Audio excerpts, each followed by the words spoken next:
We have the best deal in the world. We're in the process of making it better for the workers in the steel sector, for the workers in the aluminum sector, for our energy workers, for our auto workers, for our workers in forest products, for our workers across this great land, because we believe in Canada. We will not rest till we have the best deal. Hear, hear.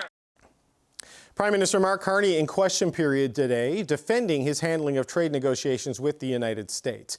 There is still no deal after the Prime Minister's second visit to the White House this year, and now there are new fears there may never be a deal when it comes to the auto sector. The day after Carney was in the White House, the Commerce Secretary to the U.S. administration came out and said that our Canadian auto sector should come second. Mark Carney has sold out our auto workers and failed them completely. We need a prime minister who will stand up and fight for auto jobs here and always. Okay, we also heard this week that Canada's negotiators, they said that right now they're prioritizing quick deals on steel, aluminum, and energy. So what does this all mean for the auto sector? Well, Lana Payne is the national president of Unifor. She represents many of these auto workers. And Lana Payne, I've known you a long time, and I know you're quite worried about this. Flavio Volpe was on the show last night, says he wants some reassurance from the government that auto is still a priority. What are you feeling today on that? David, I've been very worried since, the start of this year, since the start of this trade war.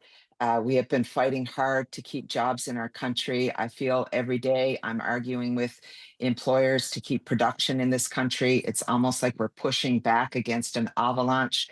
And what I saw this week has me very concerned.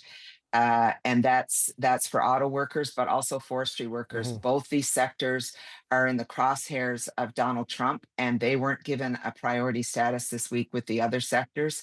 And that has me extremely worried right now. Have you spoken with the Prime Minister or anyone in his government since those comments were made about the priorities and since the Oval Office meeting to give you any comfort on where things stand? No, I have not spoken with the Prime Minister. I did speak with the Industry Minister. I expressed my concerns to her, and I expressed why I felt so worried. And that is if we're looking for quick sectoral deals, what we are allowing the President of the United States to do right now is pit one sector in Canada against another, workers in one sector against another. And if we're prioritizing areas that we know the U.S. needs in order to build things in their country, while sidelining the sectors where we build things in this country and not having them as a collective effort to push forward, that is a very big concern. So if you're an auto worker today living in dozens of communities in Ontario, or if you're a forestry worker from Bridge to Corner Brook.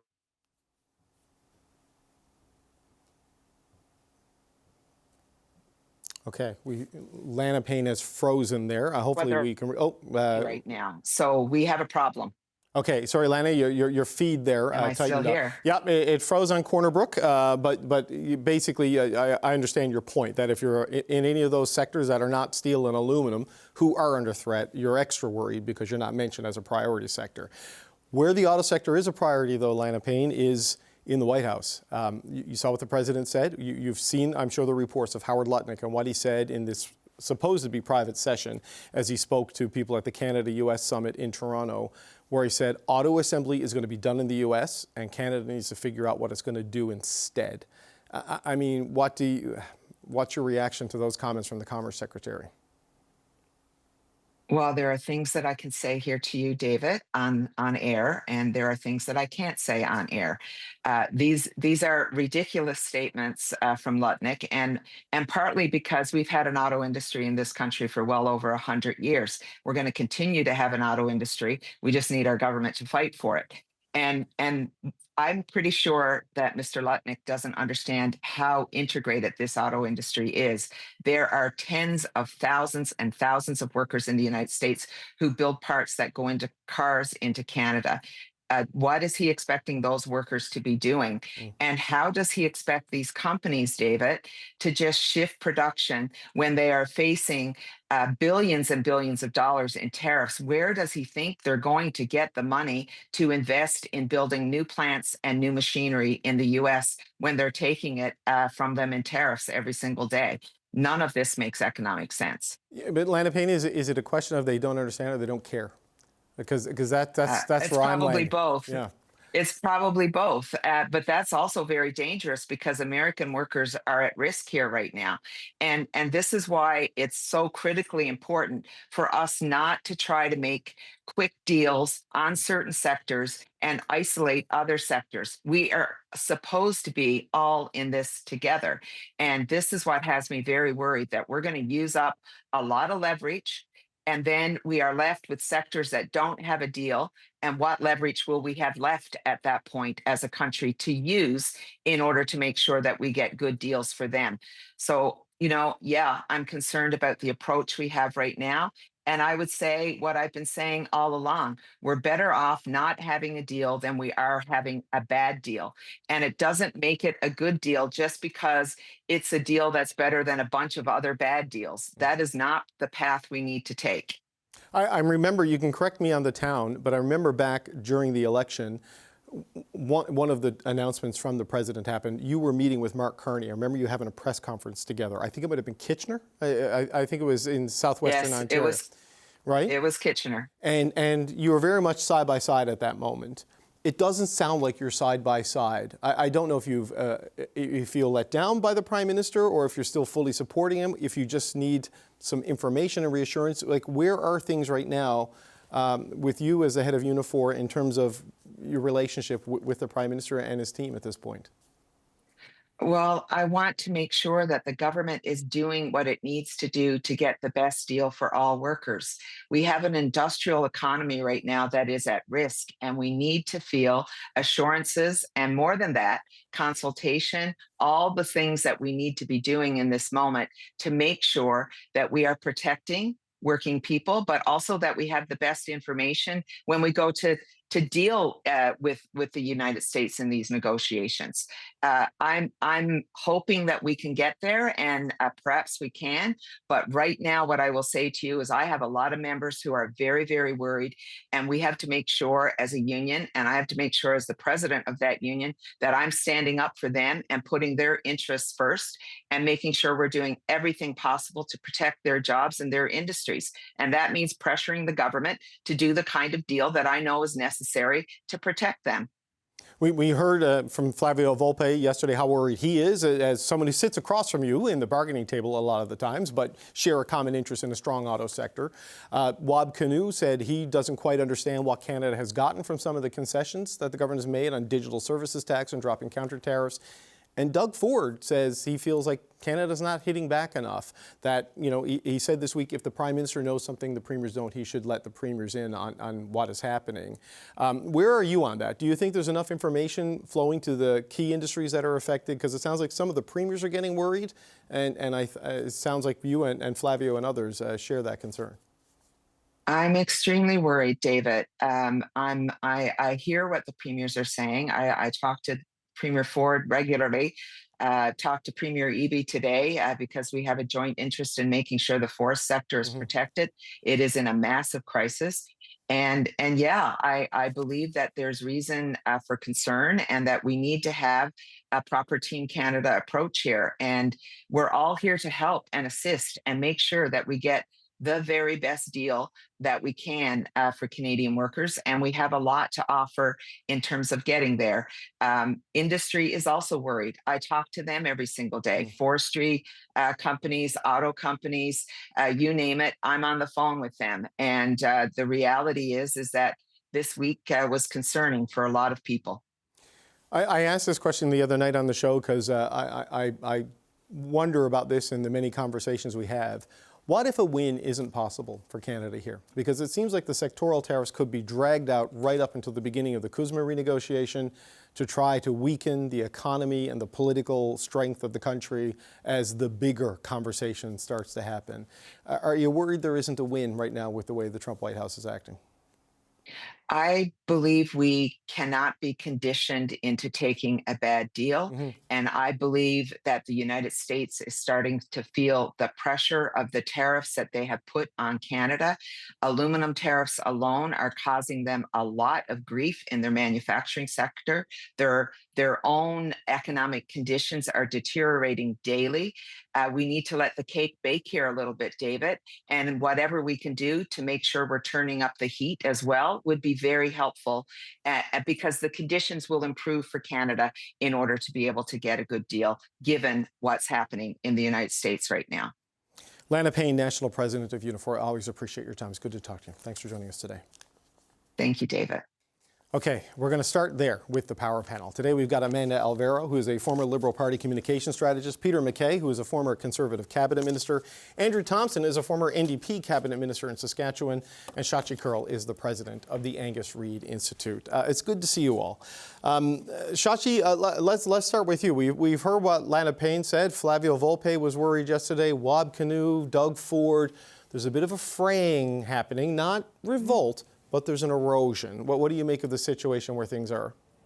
Yeah, Canadians are starting to fray and worry themselves, David. We're in field right now asking them what their take on the meeting earlier this week is and was, and what did they come away with. And my guess is when we put that data out very, very shortly, we're going to see a growing number of Canadians starting to feel quite uneasy, starting to experience some waning in their level of confidence in whether or not Canada can get a good deal, whatever a good deal means to those individual respondents.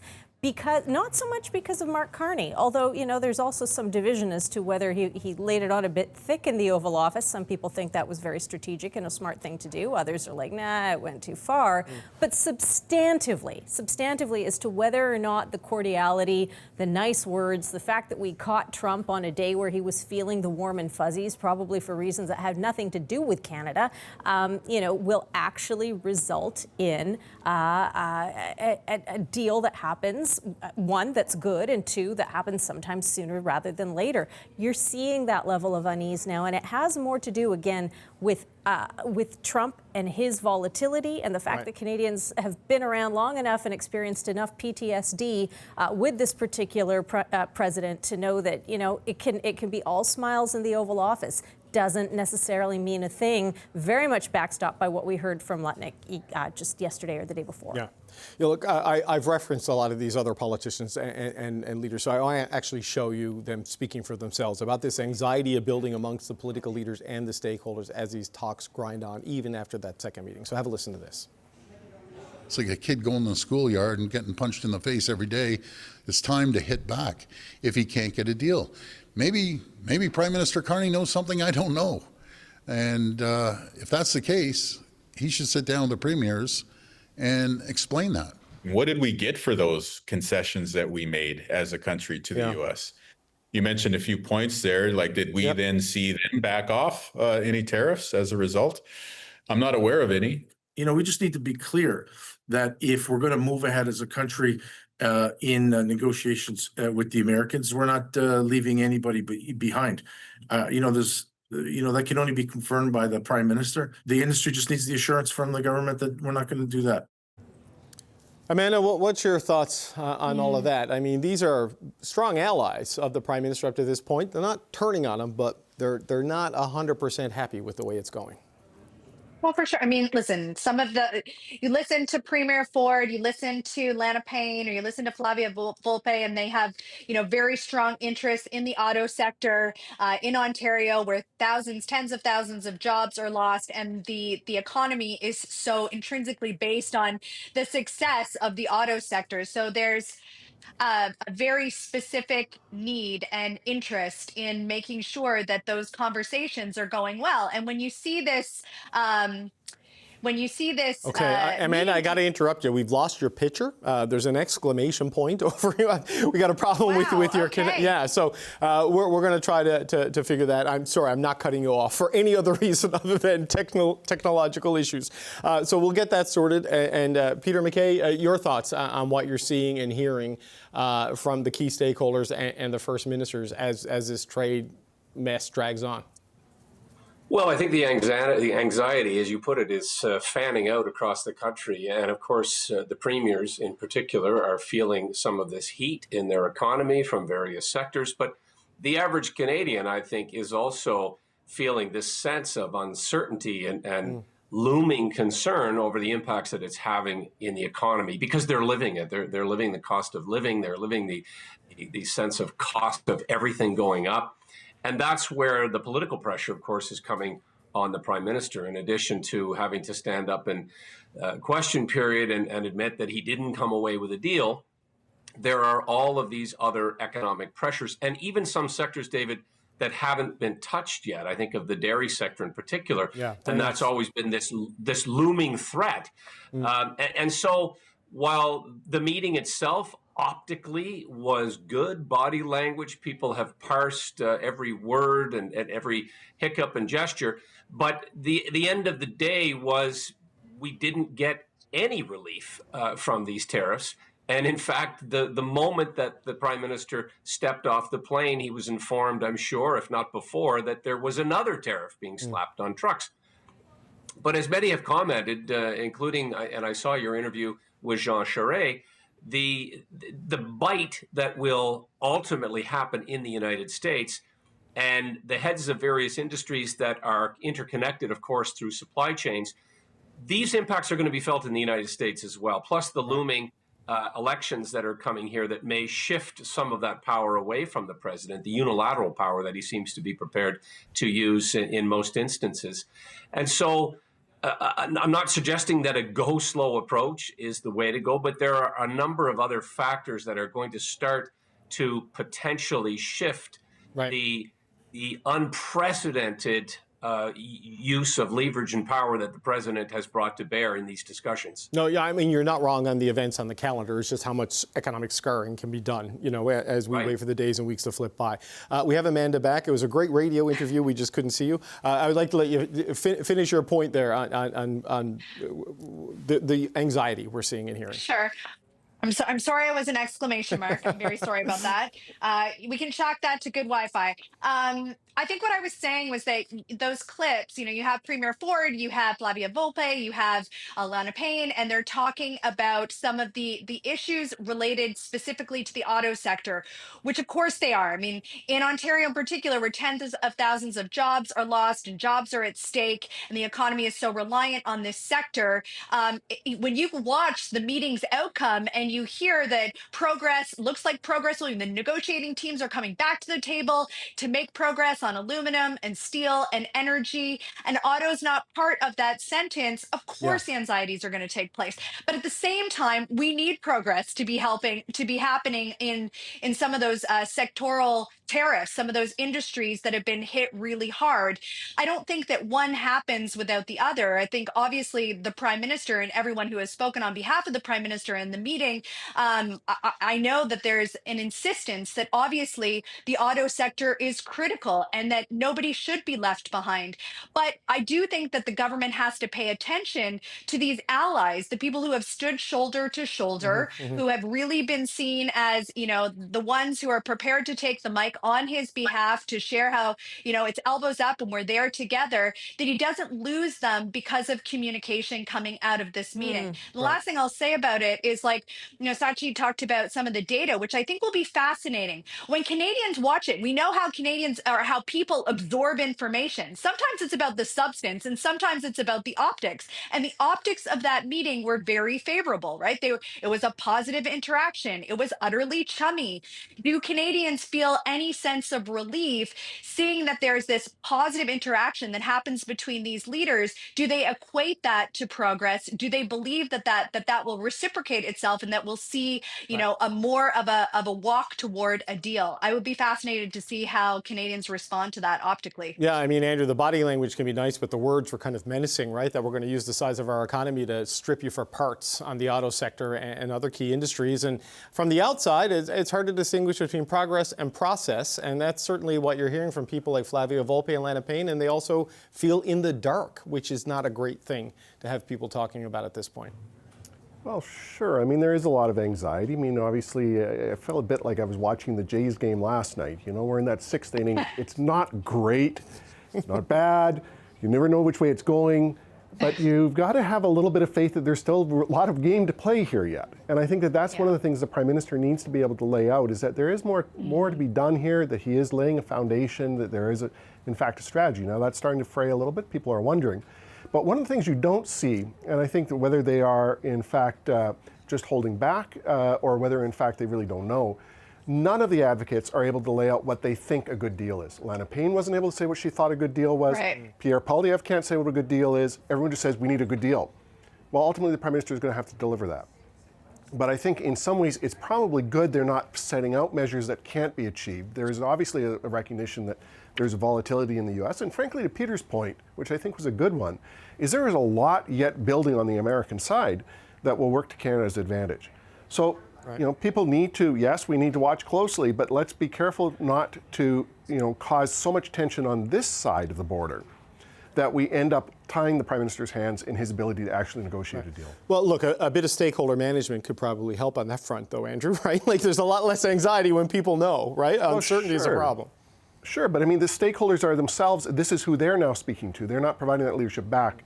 And I think that they need to be, looking at what exactly does that mean. Building up a stake that they cannot, in fact, deliver on doesn't work for the President of Unifor. I don't know how that works. I don't know what it does for Premier Canute. I don't know what it does for the forestry sector in BC if you're setting up these expectations and you can't deliver on it. Not everybody can be like Premier Ford and just dump out a bottle of whiskey on the floor and say that that's what I've done, and it accomplishes something. And that wasn't even about Trump. That's just, that's a whole other thing. But, I guess sort of related to it. But Shachi, what's your sense? I mean, I don't know if people are reassured because while the White House meeting might have looked okay, there was also, I think, there is a sense for people who want the Prime Minister to hit back on things in public, which may be cathartic, but completely unstrategic, because upsetting this president is not the way to any kind of compromise. I mean, what's your sense of what you're seeing, of whether people feel any kind of reassurance that it seemed to have been fun, at least, on Tuesday?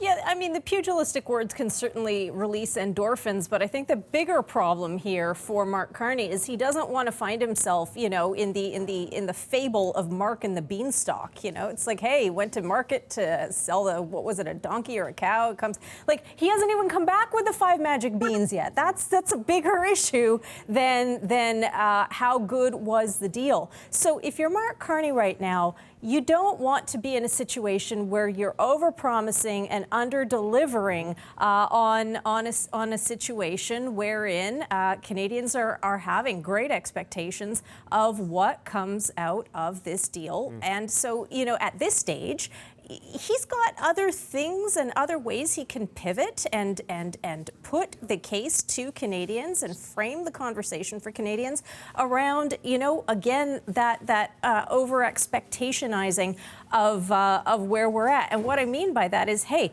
right now we have another side conversation happening domestically on the pipeline file. You've got the head of the Major Projects Office talking about, hey, it's going to take another 4 to 5 months to make a decision on the Alberta Canada, on the Alberta BC pipeline at a time where, the majority of British Columbians are actually, we are saying we're giving a green light to this project. Let's get this project done. So Mark Carney has an opportunity in this moment to say, look, the trade stuff is important. I went to Washington. It was good to go do that. We're going to get a better deal, whether or not that actually happens. But in the meantime, look at how focused I am on key domestic issues that actually are going to provide some relief and take some of that tension down in the short term domestically. Right, and look, Peter McKay, I'm not raising any of these issues and concerns to try to weaken Canada's position relative to the U.S. I mean, but you wonder about where things truly stand at this point in time,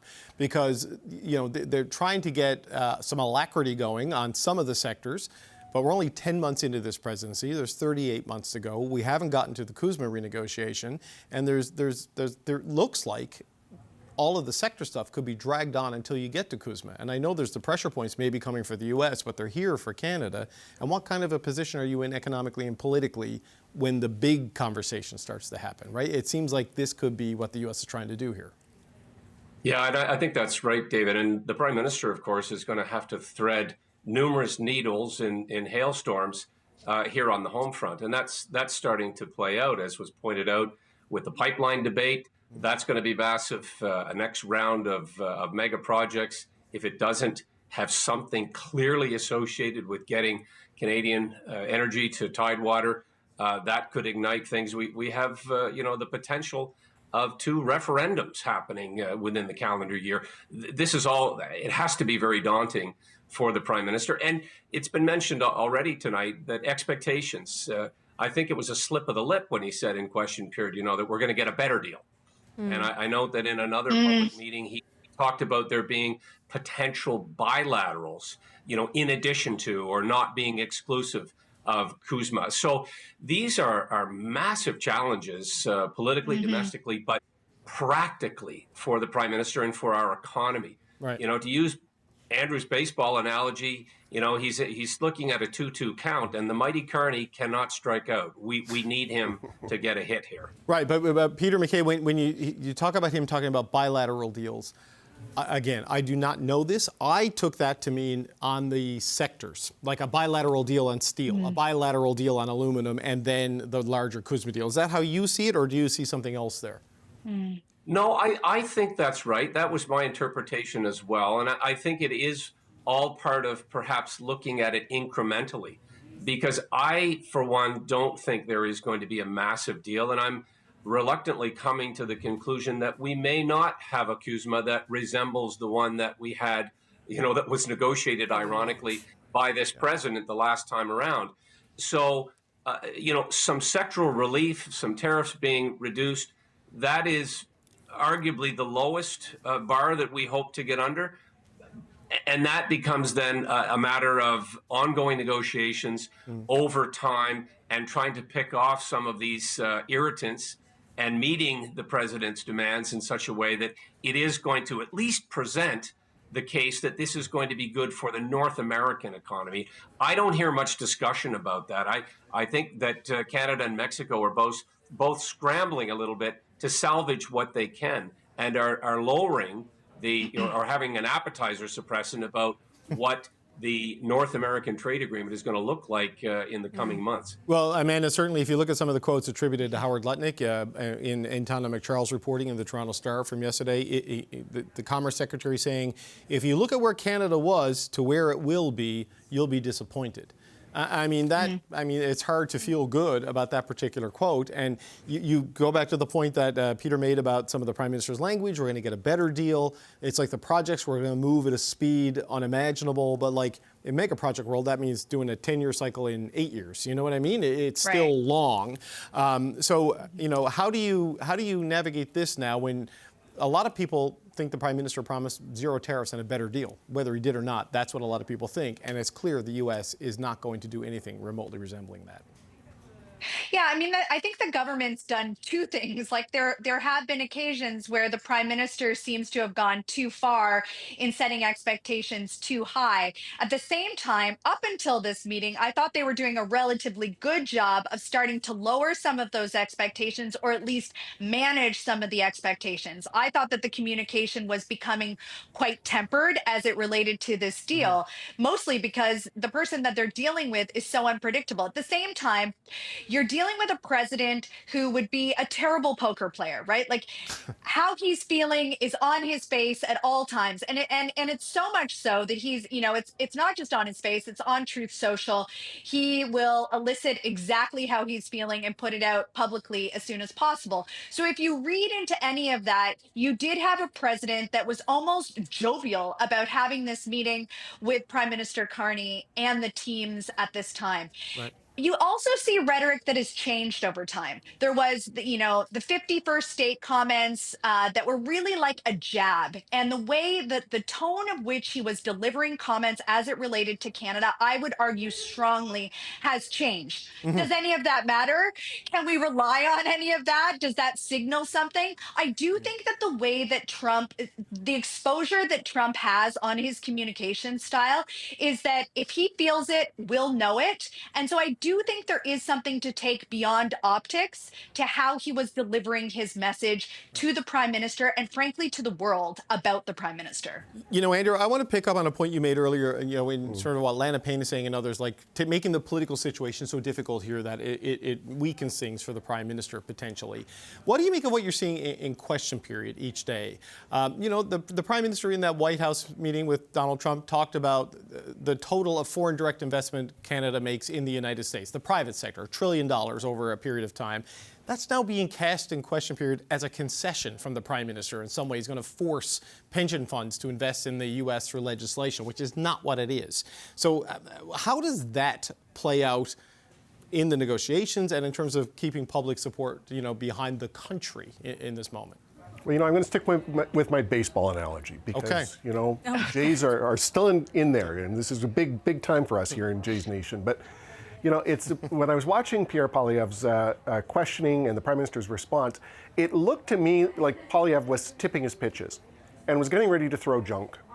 And I mean that in that it was really just meant as subterfuge. It was meant to slow down the Prime Minister. You knew what was coming. You knew it was going to be, you know, the usual kind of twist and manipulation of what in fact was meant to be said. I don't know that it was particularly effective. I thought the Prime Minister batted it back fairly effectively. I thought that he saw it coming, and I thought that he, in the process, had responded fairly well. Now the question will be whether, and I leave this to communications experts, whether that does in fact get traction. I thought it was pretty clear that the $1 trillion and the Prime Minister's response is, you know, there's this thing called the private sector. That was simply a tabulation of really kind of what Canadians invest in the U.S. over that time period anyway. I don't know that any of that is really going to stick. And I think what Canadians are doing right now is sitting back. I do think they're very uneasy. There is a lot of trepidation. There's huge concerns about what's happening in the economy. But none of the parties are really laying out a direction of what they think that future looks like. The Conservatives have not been able to lay that out beyond saying we need to go back to some period in time which was, you know, the mythical golden age. The Liberals are starting to lay that out today, and I don't know whether they've done it very effectively with what Minister Joly is talking about around her new industrial policy. If that can get traction, if that becomes the new goalpost, if that becomes the ability to look over the horizon and say that's where we're going, then maybe in fact Canadians will start to move in that direction and have more confidence in what the government's doing. But you know, Peter MacKay, if the idea that the Prime Minister went to the Oval Office and gave away $1 trillion, if that takes root, because you know social media is going to social media and there's going to be amplification of these things, and real news is not allowed on the meta platforms and these things. I mean, what does that do to the Canadian position? Whoever is in charge, you know, it is a false claim, and if that gets traction, could it undermine your position as a government dealing with a hostile power? Well, it's like trying to hold back the tide, David. I mean, social media has become such a burning dumpster, and I think a lot of people don't take half of what they see there anymore, and that's without even talking about the pernicious influence of AI. But I think the private sector investment issue in Canada is a big one, and I hearken back to the earlier reference to pipelines, which that's part of this debate as well. You know, can we get a private sector proponent, or is this going to be something that the federal and provincial government of Alberta are going to have to lead? And I think, honestly, that pipelines did not make their way into the discussion in Washington and at the Oval Office by mistake. I think this is actually a major leverage point for Canada potentially in these discussions to bring energy into this discussion in a real way. And that, you know, in this grand game of poker that we appear to be playing, this is going to be something I think that the president is perhaps going to seize on, that energy, being able to get a pipeline that brings more, refining capability to the United States, which benefits both countries. That's part of the narrative that I saw the Prime Minister also try to put out during this visit, saying that indeed we need to get to a place where it will benefit both countries. And look, going back to the original North American Free Trade Agreement, Canada-U.S. Free Trade Agreement, it was built on a relationship between Brian Mulroney and then Ronald Reagan, later George Bush. It was about a personal relationship commitment and the political dynamic in both countries, but the personal gain that both leaders were being able to say and go back to their constituency and say, this is great for both our economies. We're not there yet, but I think that potential exists. But, you know, Shachi, the relationship may be good between the two leaders, and by all accounts, they truly are. There is like frequent texting and phone calls and things we do not know about that are happening behind the scenes. But even with that, the president, you know, I said this last night, he talks about countries as competitors, customers, and suppliers, not as partners. And the whole North American trade agreement is built on partnership, and all of that is being disrupted right now, even if he likes the prime minister, right?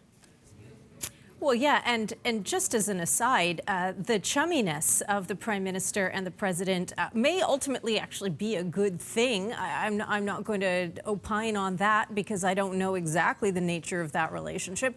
But I remember, you know, the backlash that politically, domestically, Brian Mulroney took for being seen to be too close to Ronald Reagan. When Ronald Reagan said, Brian understands, that wasn't a good thing for Brian Mulroney. And so, you know, I think that Carney, who won on an elbows-up mandate, is going to have to manage the tightrope walking in terms of being seen to be continuing to represent Canadian interests, Canadian industry, while doing the needful on maintain. And hey, let's face it, it is far better to be in this situation with Trump today than Justin Trudeau was in, you know, this time a year ago. Not a good situation. So let's take that and let's acknowledge relationship-wise, but there's 50% tariffs on steel. There's 50% on aluminum. Auto, there's 80,000 jobs lost. I'm with you. You know what I mean? You. Like the math of the moment is way worse than the vibe of the relationship. So let me do the second part of my thought sorry, here, go which ahead. is that's all right. Which speaks to the fact that again, this is very much, as Andrew's talked about now, and as Amanda's talked about, and as Peter's talked about, this is about expectation management. This is about ensuring that he's now, you know, it was a risk to go to Washington on so many fronts. First of all, he could have gotten smacked in the Oval Office. Obviously, that didn't happen. Maybe they knew it wasn't going to happen like that, so that's fine.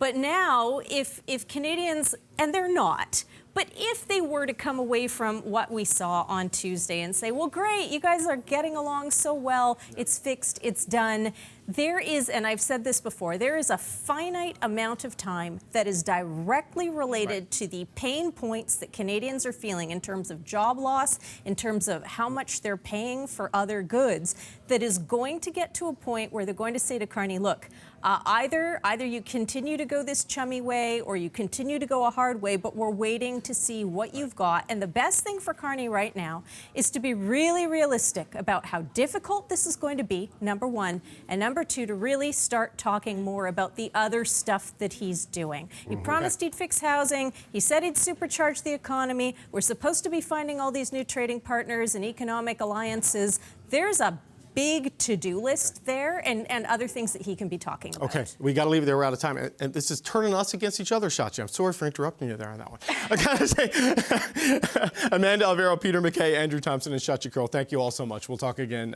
quite soon.